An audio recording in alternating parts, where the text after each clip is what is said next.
Saúde a igreja com a paz do Senhor, amém? Bênção de Deus. Meus irmãos, confesso que eu estava com saudade de vir aqui congregar junto com vocês em unidade, né?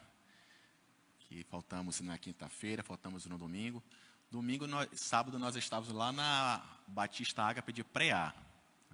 Fui lá para poder visitar uma parte dos nossos irmãos. Cheguei lá, o pastor de lá não estava lá, quem estava era outro.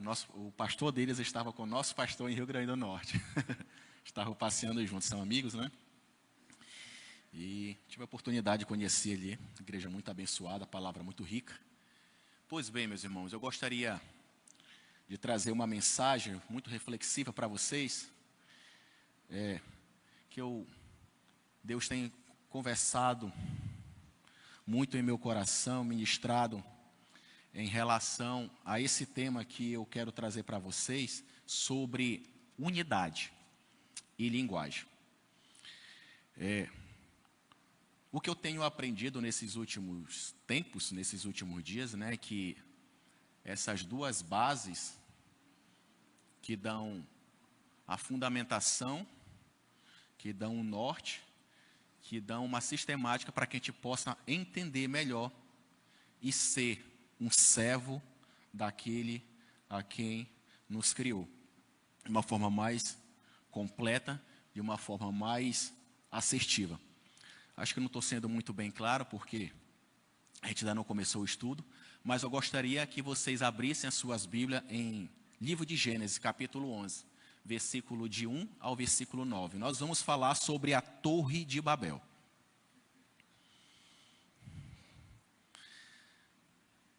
É uma passagem bem interessante, que eu acredito que todos aqui já conhecem, né?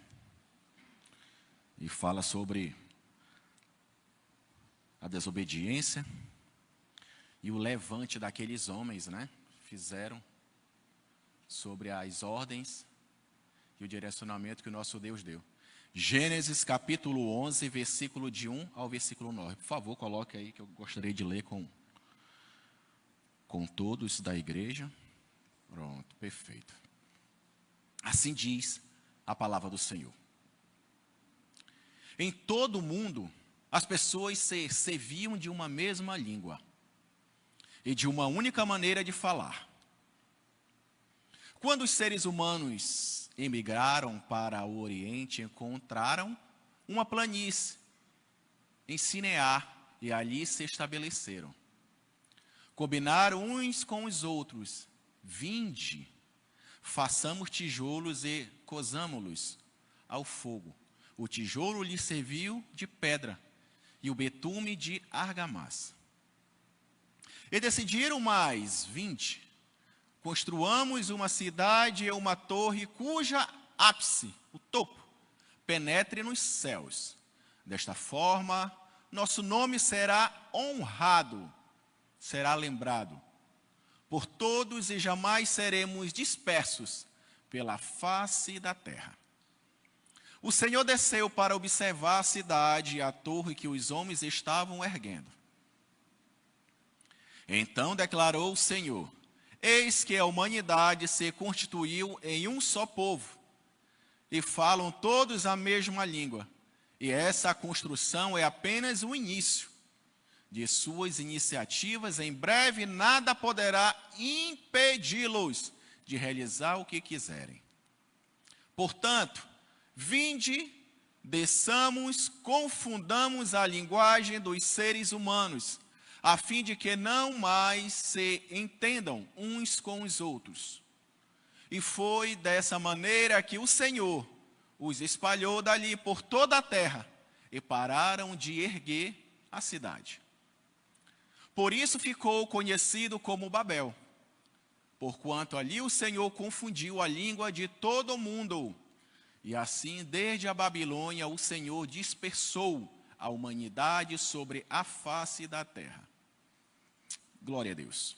Senhor, te peço graça, que tu possa vir derramar a tua misericórdia sobre nossas vidas. Senhor, te clamamos, meu Pai, pelo teu Espírito Santo, para que ele possa, meu Pai, abrir mentes essa noite, para que tu possa, Senhor, sondar os nossos corações, Ministre os meus lábios, Senhor.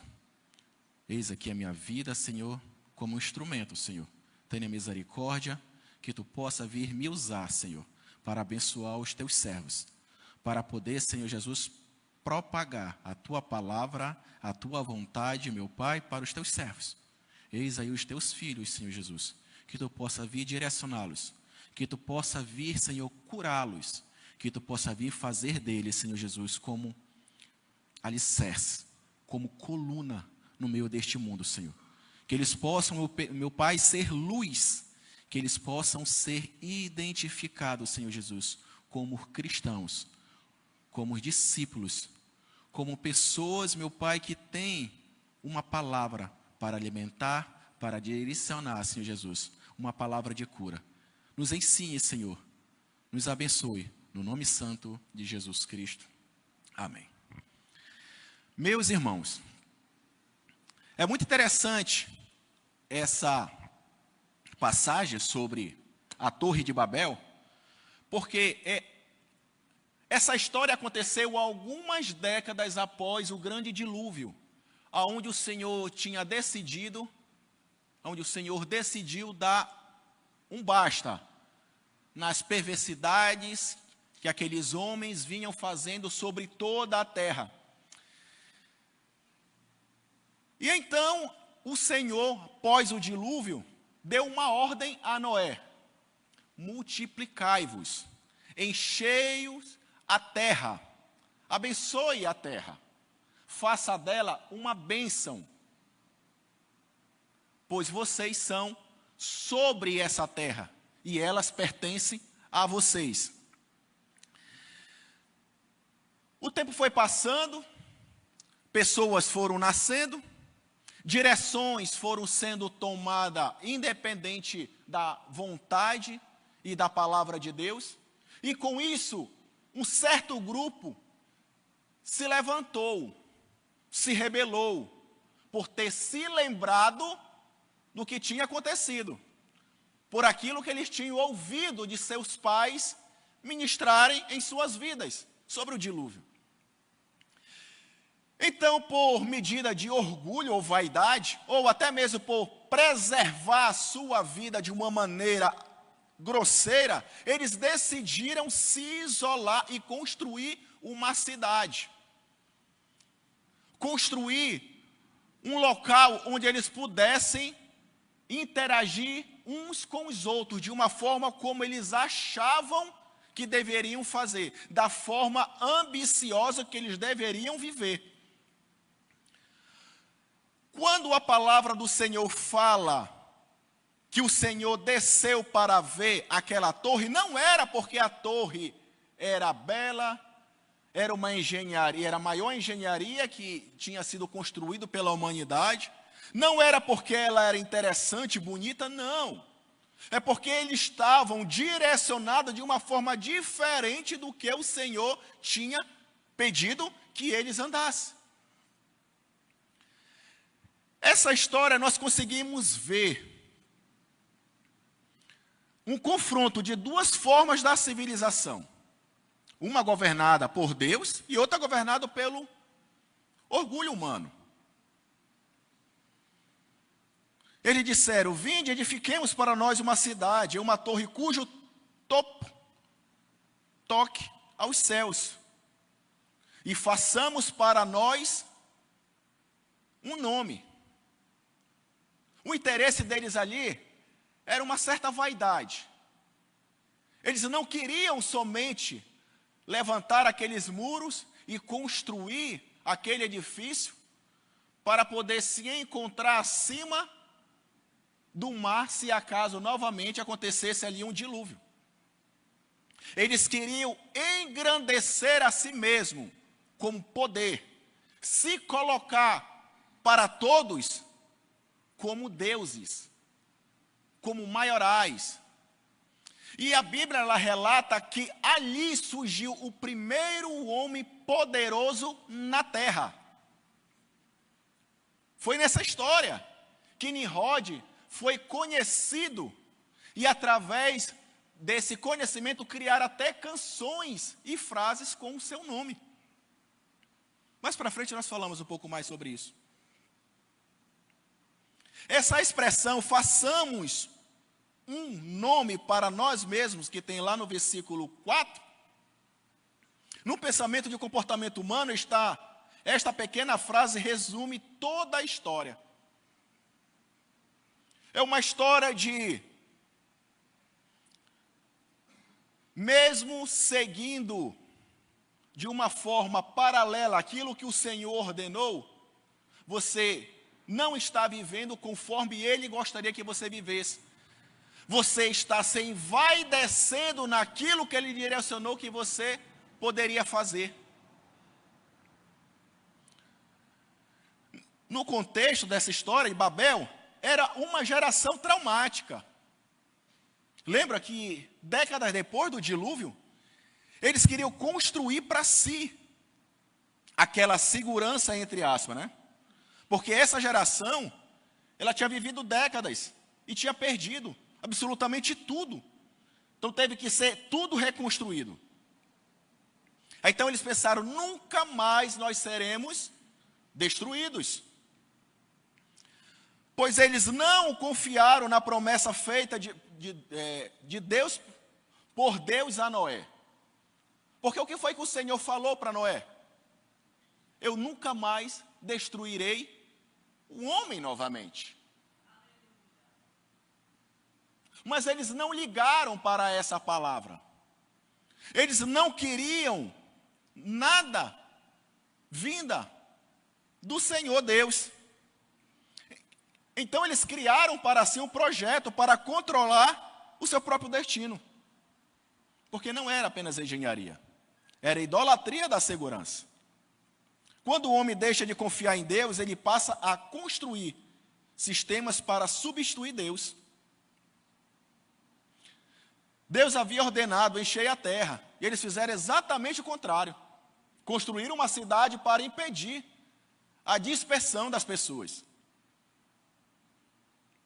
Eles edificaram aquela torre, cercaram a cidade, prenderam os homens. Quando a palavra fala que Nimrod era um poderoso caçador, não era caçador de animais, era caçador de homens. Ali surgiu, na história da humanidade, a primeira geração de escravos.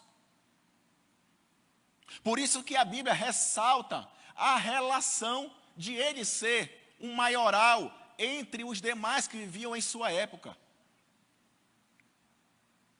Porque o problema não era a cidade, era a rebelião contra o propósito divino.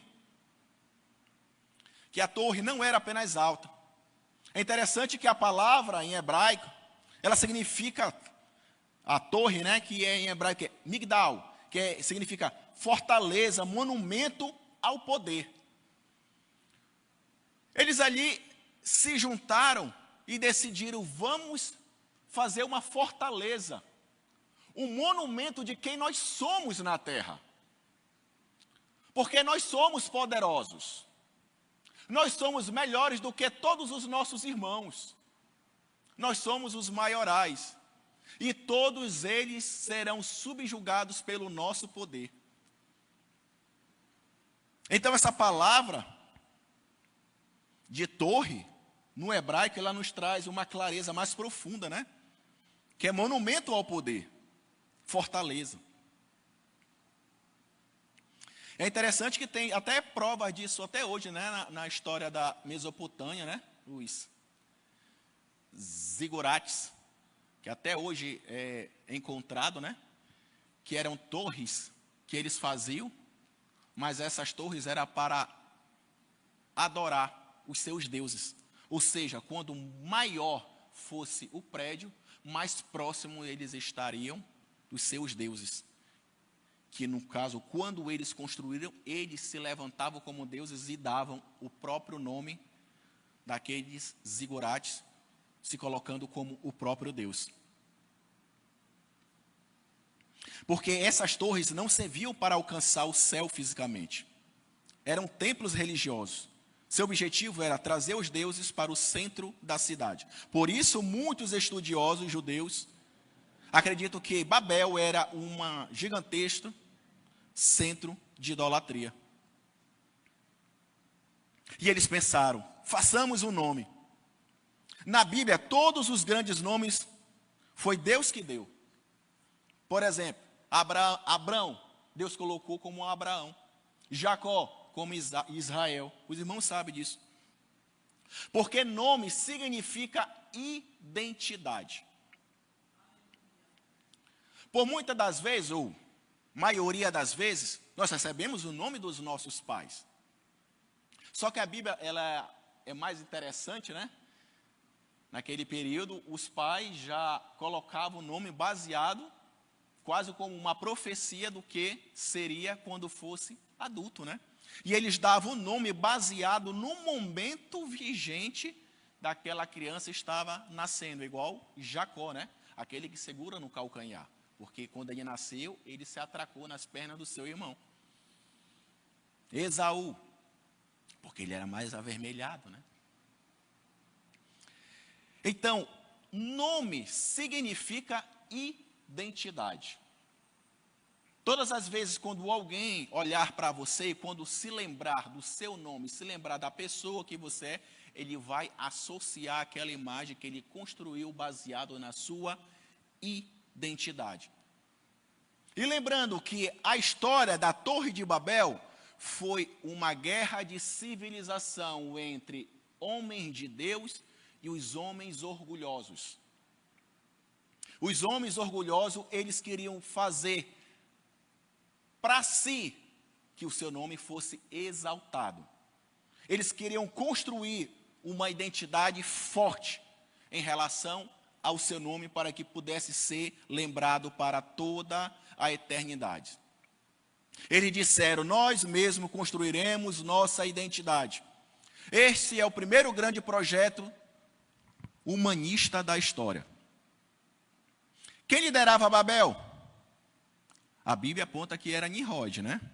Lá em Gênesis capítulo 10, versículo de 8 ao 9, diz que Cuxi gerou Nimrod, que começou a ser poderoso na terra. Foi valente, caçador diante do Senhor. Daí dizer-se, como Nimrod, a frase que construíram em relação a Nimrod. Daí a frase que diz, como Nimrod, poderoso caçador diante do Senhor. De uma certa forma, ele alcançou construir essa identidade para que todos pudessem lembrar desse fato até o dia de hoje, né? Quem era Nimrod. Mas é interessante que quando nós falamos Nimrod, a palavra, o significado do nome dele significa rebelar-se. Nimrod representa rebelião organizada, poder estatal absoluto, domínio pela força. Alguém que incentiva a humanidade a desafiar Deus. Então, meus irmãos, não era apenas uma torre qualquer. Por muitas das vezes eu perguntei, para Deus descer na terra o negócio tem que estar muito brabo, viu? Né? Porque Deus olhou e desceu na terra para ver o que eles estavam fazendo. O negócio não estava fácil não, meus irmãos. Por naquele período, as pessoas eram altamente estratégicas e inteligentes. Lembrando que eles não tinham esse maquinário que nós temos hoje. E eles fizeram projetos de engenharia que a nossa ciência não explica até hoje. No Oriente Médio, na parte ali do Egito também, ninguém consegue explicar aquela engenharia ali, como foi construído aqueles templos, aquelas torres, aqueles edifícios. Então, meus irmãos, não era apenas um prédio. Era uma rebelião contra aquilo que o Senhor tinha direcionado que eles deveriam andar.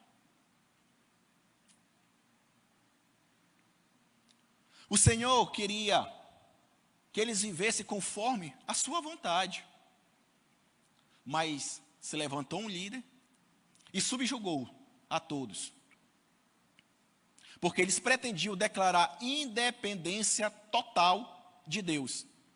Eles falaram, subiremos aos céus para se igualar com Deus. Essa mensagem, meus irmãos, ela quer transmitir, a humanidade precisava remover Deus da história. Eles fizeram exatamente o contrário. Eles construíram uma cidade para impedir a dispersação, porque o Senhor falaram que eles deveriam se dispersar, eles deveriam se multiplicar, andar, se espalhar para conquistar. Mas eles se juntaram, se rebelaram, se levantaram.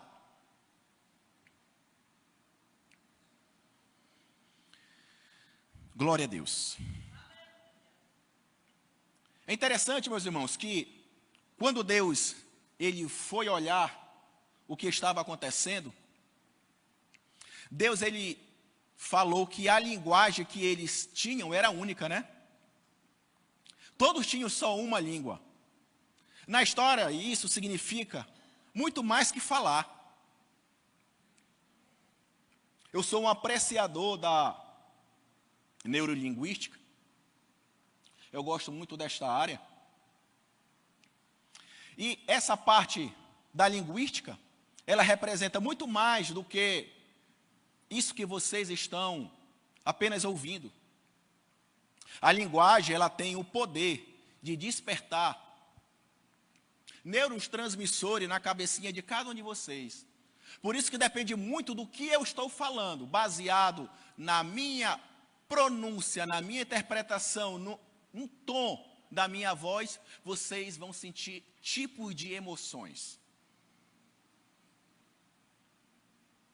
Então, uma linguagem, ela é muito mais do que nós conhecemos. Ela representa um pensamento único, uma só linguagem. Ela representa uma cultura única, ela representa um governo único, ela representa uma economia única. Lá em Gênesis capítulo 11, 6 diz, e o Senhor diz, eis que o povo é um. Guarda isso aí, unidade.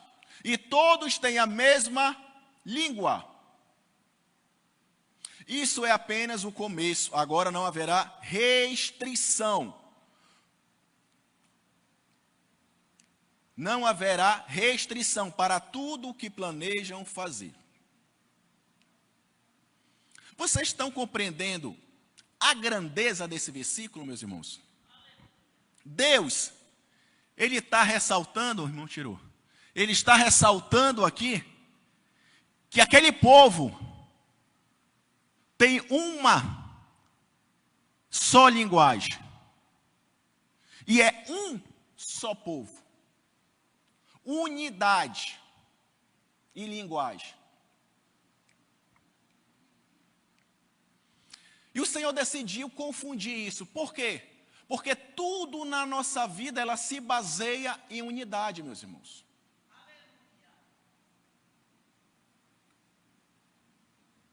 Como é que se faz a quebra de um casamento? Falta de unidade e de linguagem. Quando não vive mais como um. E como não consegue mais falar a mesma língua. Como é que destrói o mundo? Como é que destrói os nossos filhos? Falta de unidade em família e falta de linguagem em casa. Como é que destrói uma geração? Quebra de unidade e quebra de linguagem. Então, esta é a base, meus irmãos, da sociedade, não só de hoje, mas da história da humanidade. Tudo se baseia em unidade e em linguagem. Como é que nós conseguimos, como igreja, crescer, prevalecer? Em unidade. Como é que nós conseguimos avançar? Em uma só palavra, linguagem. Em uma só palavra, em um só Senhor e um só Espírito. Todos obedecendo a mesma palavra que foi direcionado ao líder da igreja. Vocês estão percebendo que tudo que nós vivemos, pensamos, sentimos, ela gera dentro desse princípio unidade e linguagem. Então o Senhor viu que aquilo ali estava afetando os seus planos. E é interessante que o próprio Senhor fala, o irmão tirou, né? O próprio Senhor fala que isso são palavras de Deus. Agora, não haverá restrição para tudo o que eles pretendem fazer. Vocês estão compreendendo isso, meus irmãos? Não existe restrição para quem tem unidade e linguagem. Tanto para o bem, contra para o mal. Não importa o que você queira fazer, mas se você tiver unidade e linguagem, você pode alcançar qualquer coisa aqui nesta terra. Por isso que o Senhor interviu, porque eles se uniram, eles se juntaram, eles estavam se levantando contra o Senhor. Porque as pessoas lá fora prosperam, engrandecem, são poderosos. Unidade e linguagem. Eles conseguem falar a língua do povo. Eles conseguem persuadir, deturpar, redirecionar a massa. Linguagem. Aí com isso eles conseguem unidade. Então eles realizam as suas soberbas para envaidecimento do seu orgulho. Tudo se baseia nisso, meus irmãos. Porque o próprio Senhor falou que tudo que vocês desejarem em unidade, nós podemos alcançar. Então Deus confundiu as línguas, porque a humanidade sempre se desenvolveu por dois pilares primordiais, que é esse que eu estou mencionando. Deus desceu na terra e disse: eis que o povo é um, e todos têm a mesma língua. Isso é apenas o começo. Agora não haverá restrição para tudo o que planejam fazer. Lá no livro de Mateus, no Novo Testamento já, Mateus 18, 19 diz: em verdade também lhes digo que, se dois de vocês, se apenas dois de vocês sobre a terra concordarem a respeito de qualquer coisa que vierem a pedir, isso lhes será concedido por meu Pai, que está nos céus. O nosso pastor até fez uma campanha sobre esse tema, lembram? Mas poucos aderiram. Muitos se empolgaram, muitos foram lá, pegaram o papelzinho, colocaram os seus pedidos. Alguns foram atrás de um parceiro que o pastor pediu, né? Que seria melhor ainda pegar um parceiro que não fosse os seus pares normais, né? Ou seja, esposo, esposa, irmãos, irmãos biológicos, né? E poucos fizeram isso. Poucos compreenderam o que o Senhor tinha colocado no coração do nosso pastor lá atrás. Aí hoje o Senhor colocou no meu coração para trazer novamente essa palavra, para lembrar de por muitas das vezes nós estarmos na igreja, nós estamos ouvindo a palavra, nós estamos procurando servir o Senhor, mas nós não damos importância naquilo que o Senhor tanto anuncia para a gente. O mundo dá mais ênfase à palavra do Senhor para conquistar as coisas do que nós mesmos, que somos filhos, que somos herdeiros, que somos chamados. Por quê? Porque nós não ligamos, porque nós ligamos o automático e viemos como, por muitas das vezes, de uma forma religiosa. Porque a palavra do Senhor fala e ressalta, unidade é o que Ele quer ver na igreja. E linguagem é necessário para que vocês possam ser edificados no Espírito Santo. não é outra palavra, não é o que disseram, não é o que acham, é o que o Senhor entregou para que nós pudéssemos andar, viver e ser obedientes para que Ele pudesse ser glorificado no meio de nós.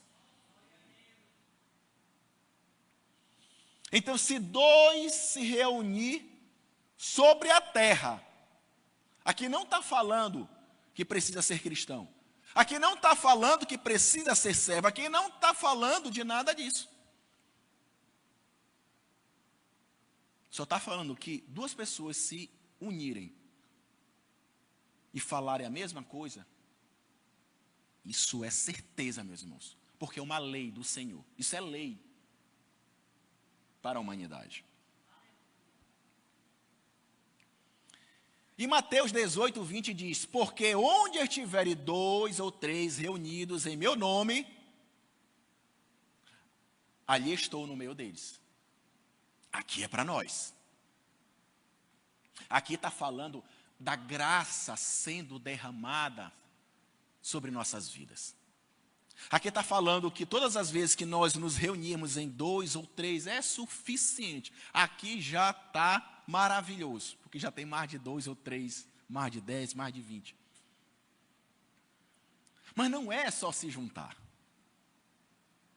Não é só se arrumar e vir para cá e sentar e esperar que o irmão ali, que está com o microfone na mão, me alegre. Ele use técnicas vocais para que possa mexer nos meus neurotransmissores e eu possa ser. Não. Eu venho para a igreja para cultuar o meu Deus.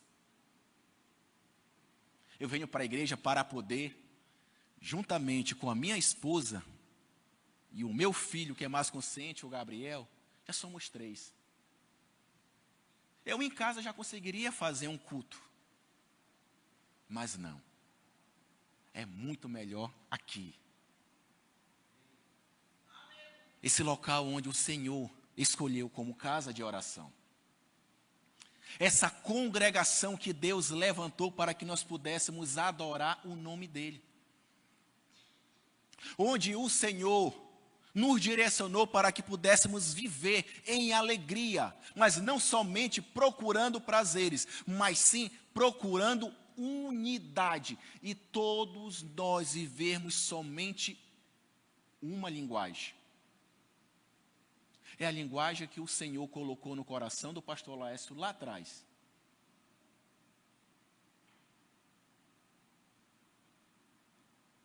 Eu me alegro muito quando eu vejo irmãos visitando casa de irmãos.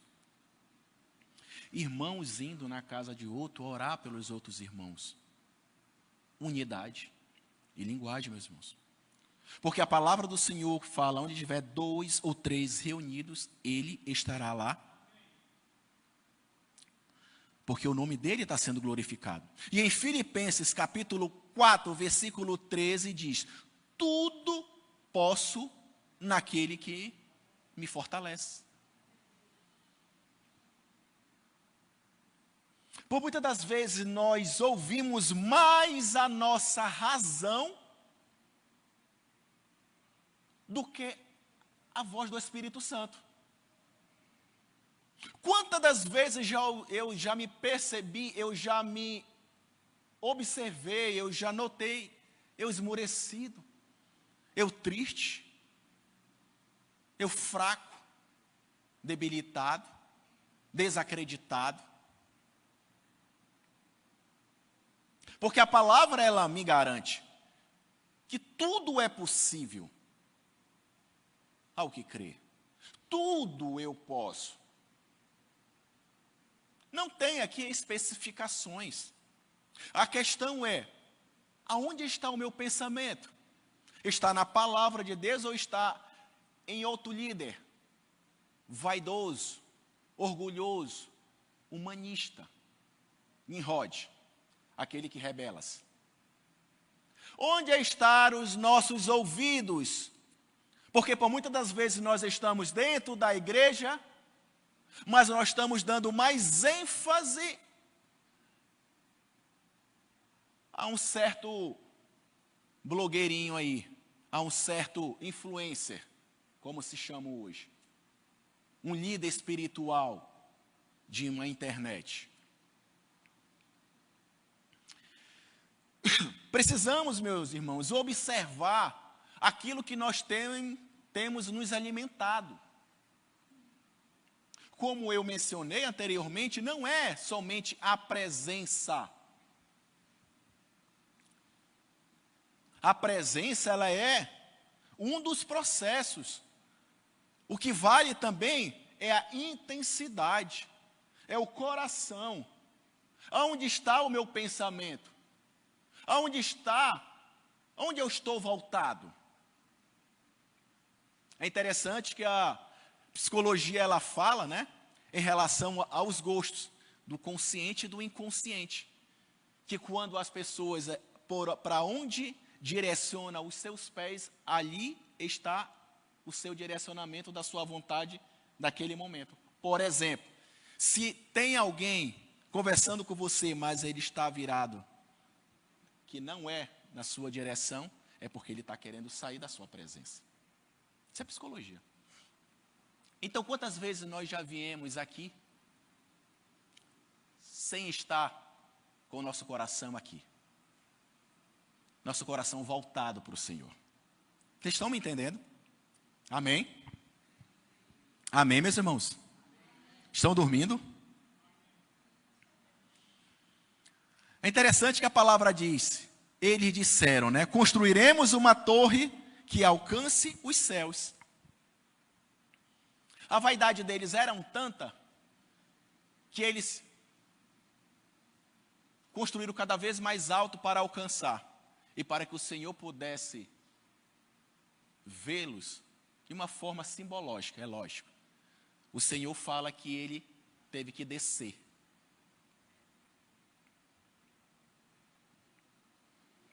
Para poder saber o que eles estavam fazendo. Porque logo após Babel surge Abraão. Que é esse contraste, né? Que a Torre de Babel, ela foi construída porque os homens queriam construir e fazer o seu nome. Nimrod queria ser poderoso na terra e queria que todos ouvissem o seu nome. O Senhor foi e abateu. Algumas décadas depois, e a história, logo após essa de Babel, fala de Abraão. Que o Senhor fala que o nome dele será engrandecido em todas as nações.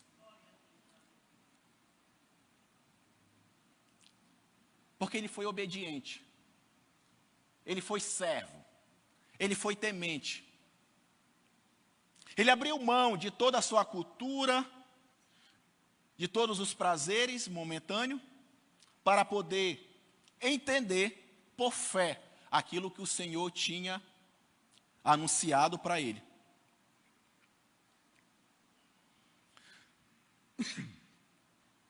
Porque há dois caminhos. É construir a própria glória e o outro é receber a honra como fruto da obediência a Deus.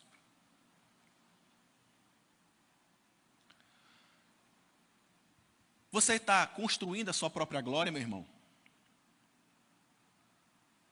Ou você está honrando a palavra do Senhor? Você está sendo obediente à vontade do Senhor? Porque Babel, ela foi uma crise de identidade, de duas civilizações. Porque o homem deixou de perguntar, quem Deus diz que eu sou? A partir do momento que tu deixa de se preocupar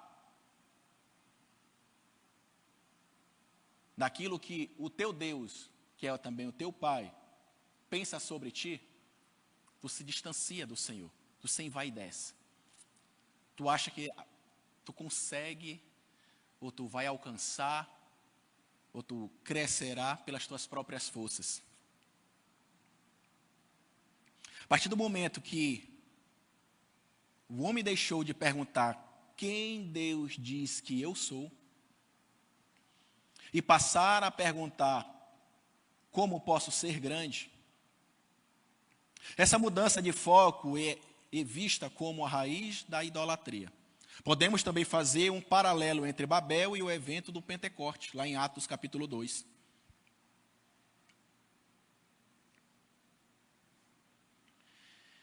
Porque a Torre de Babel, eles se juntaram em unidade, mas Deus desceu naquele negócio, porque aquele negócio não era de Deus, e confundiu a língua, para que eles não pudessem compreender um aos outros, porque eles estavam se rebelando contra a humanidade e contra Deus.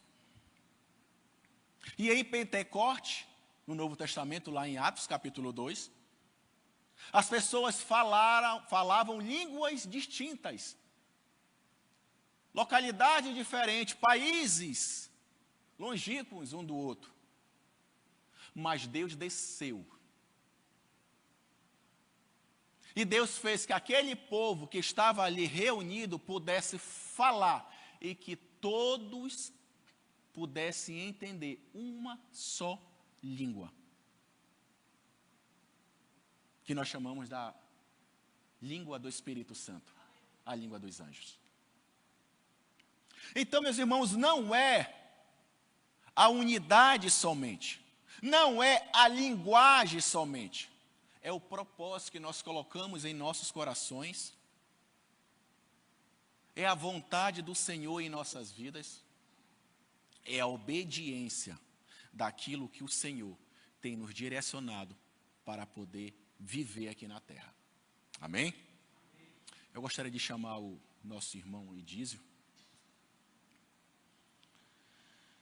Eu gostaria também de pedir que os irmãos curvassem a sua cabeça nesse momento. Fechassem seus olhos. Eu gostaria de fazer alguns outros pedidos aqui.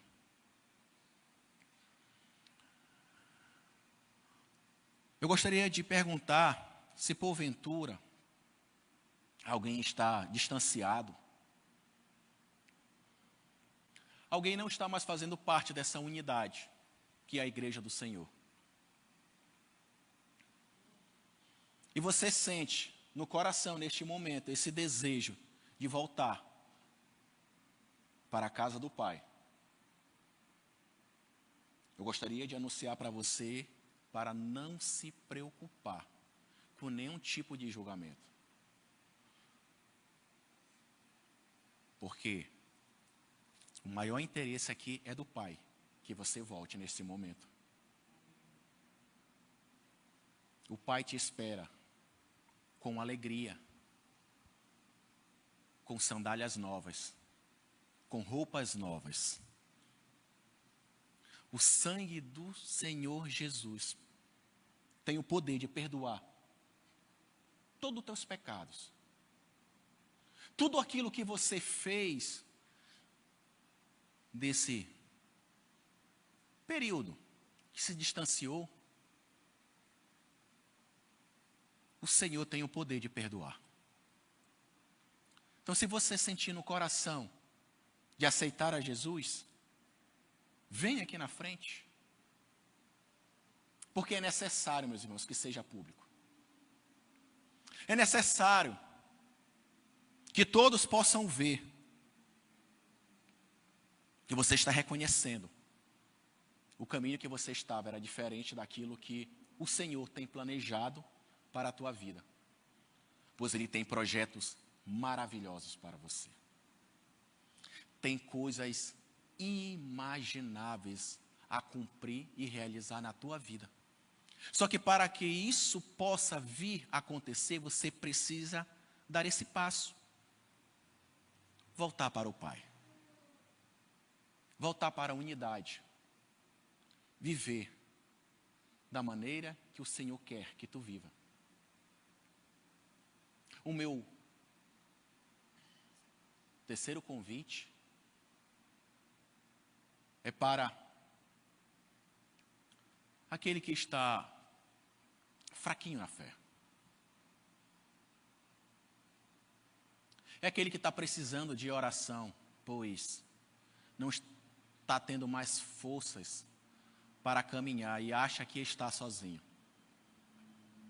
Aquela pessoa que já procurou de todas as maneiras, em todos os cantos, em todas as possibilidades, mas continua sem resposta. Se você, meu irmão, quer receber oração, se você quer vir ser alimentado pelo Espírito Santo neste momento aqui na frente, se levante e venha.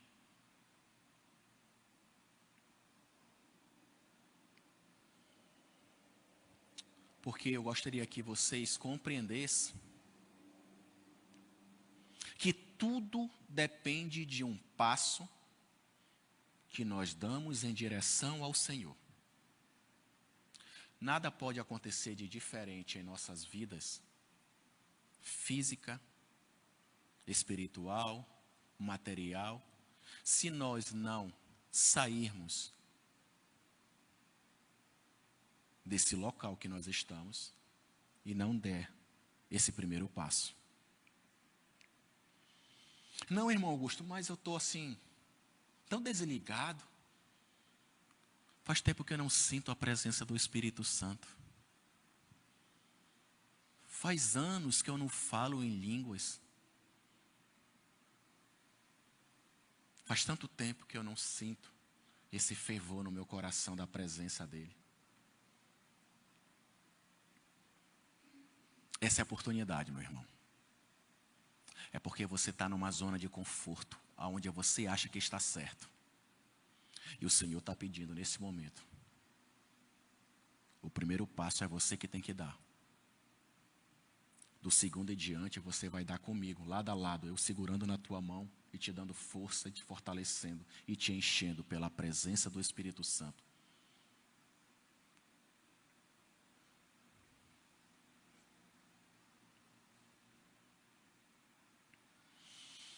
Meu Senhor,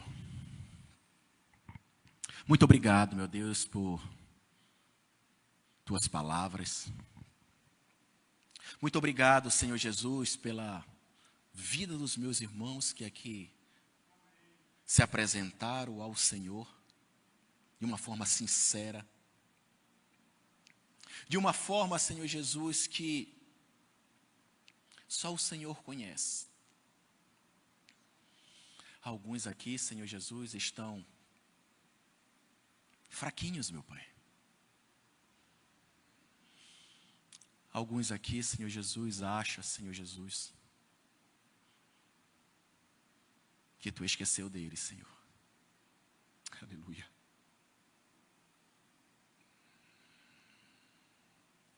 Ó, Senhor, assim como Tu fala, Senhor,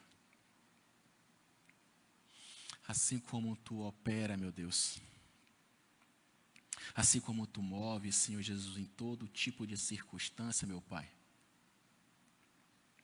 até no silêncio,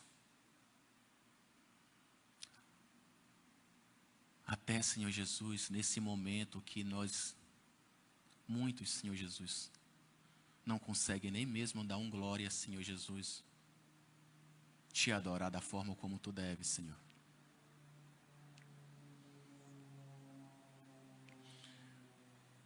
Eu sei, meu Deus, que Tu se move independente de barulho.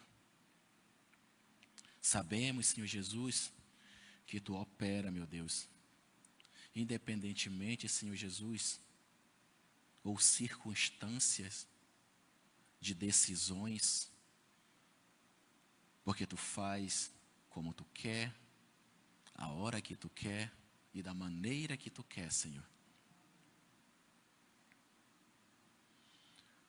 Mas, meu Senhor, essa noite eu te peço que Tu possa vir derramar da Tua graça na vida de cada um, Senhor.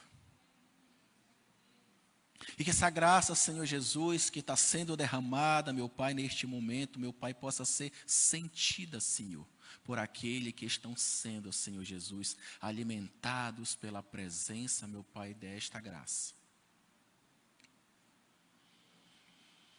Que esta graça, Senhor Jesus, possa exceder todo o entendimento, Senhor Jesus. Possa mudar toda a situação, Senhor Jesus. Possa, Senhor Jesus, nos redirecionar, Senhor, e nos colocar no caminho, meu Deus, da Tua palavra, da Tua vontade, do Teu querer, meu Deus. Redirecione vidas essa noite, Senhor. Que possamos, Senhor Jesus, sermos despertados, Senhor Jesus, em nossos lares, Senhor. Que Tu possa vir nos incomodar, Senhor, pelas madrugadas, Senhor Jesus. Que possamos acordar, Senhor, de uma maneira repentina, Senhor. Mas que essa graça que está sendo derramada nesse momento, Senhor, possa nos lembrar porque estamos sendo acordados. Porque queremos mais intimidade contigo, meu Deus. Queremos nos aproximar mais de Ti, Senhor.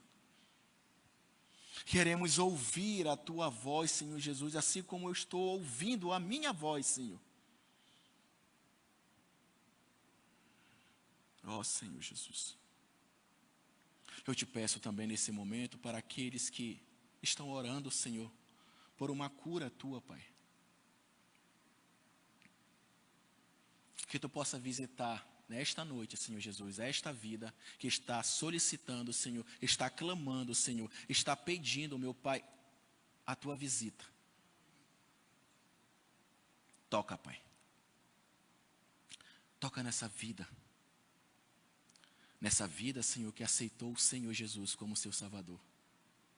Nessa vida, Senhor, que entregou tudo e abriu mão de todas as outras coisas para poder Te servir, Senhor. E nesse momento está precisando da Tua intervenção. Então, nesse momento, meu Deus, que Tu possa vir tirar. Tira, Senhor, desta pessoa. Tira, Senhor, essa enfermidade. Tira, Senhor, esse caroço. Tira, Senhor, essa lesão. Tira, meu Deus, nesse momento, meu Pai, aquilo que afeta, aquilo que causa dor, aquilo, Senhor, que impede essa pessoa de ser saudável.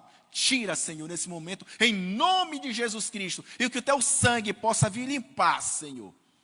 Reconstruir cada célula. Reconstruir, Senhor, cada organismo. Possa, meu Pai, gerar novamente um órgão, Senhor, uma vida nova, Senhor. No nome de Jesus Cristo. Para que essa pessoa, Senhor Jesus,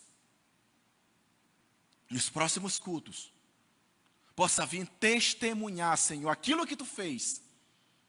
Porque Tu és Deus. Tu és o dono da vida. Tu és o Criador. Tu sabes aonde deve ser tocado. Tu entendes, Senhor Jesus, aonde é que o sangue corre, para que lado, da forma, Senhor, e aquilo, Senhor Jesus, que está impedindo.